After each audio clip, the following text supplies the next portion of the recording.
guys, welcome back to Girls for 2. இந்த வீடியோல நம்ம பாத்தீங்கன்னா நீங்க தம்பையில வாட்ச் பண்ணிருப்பீங்க, என்னடா அது இப்ப வந்து சீரியல் அதுக்குள்ள எண்டா அப்படின்னு சொல்லிட்டு. ஏன்னா விஜய் டிவில ஒரு 2-3 நியூ சீரியல்ஸ் அந்த வேலை வந்துட்டு இருக்கு.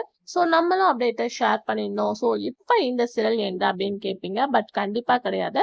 பட் எதுக்கு இந்த தம்பையில ஷேர் பண்ணிருக்கோம் அப்படின்னு கேட்கும் போது, எல்லா சீரியல்ஸுமே வந்து ஒரு நார்மலான டிஆர்பிட்டிங்கால இருந்தா சரி, ஸ்டோரி லைன் குட்டா இருந்தாலும் சரி வந்து ரீமேக் பண்ணுவாங்க. அதே மாதிரி சக்திவேல் வந்து ரீமேக் பண்ணியிருந்தாங்க.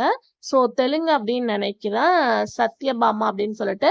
அவங்களோட பேரிங் பிஃபோர் சீரியல்ல வேற லெவல் ட்ரெண்டிங். சேம் பேரிங்களோட இந்த சீரியலை வந்து ஸ்டார்ட் பண்ணாங்க. இதை எதுக்கு நான் மெயின்லி ஷேர் பண்றேன் அப்படின்னு பார்க்கும்போது, இவங்களோட பேரிங் ரொம்பவே பாப்புலர். சத்யபாமா அப்படின்னு சொல்லிட்டு சக்திவேலை விட வந்து ஹை டிஆர் ரேட்டிங் ரீச் பண்ணாங்க. இந்த சீரியலை தான் ஆன் த வேலை எண்ட் அப்படின்னு சொல்லியிருக்காங்க. சக்திவேலோட ஸ்டோரி லைன் இப்ப பார்க்கும்போது ஒரு ஆவரேஜா போயிட்டு இருக்கு. டிஆர் ரேட்டிங் பார்க்கும்போது ஒரு நார்மலான டிஆர் ரேட்டிங் தான். மேபி இப்ப நியூ சீரியல்ஸ் வரனால விஜய் டிவில எங்க சீரியல் சென்ட் பண்ணுவாங்க அப்படின்றது ஒன்லி சேனல் சைட் தான் இருக்கு.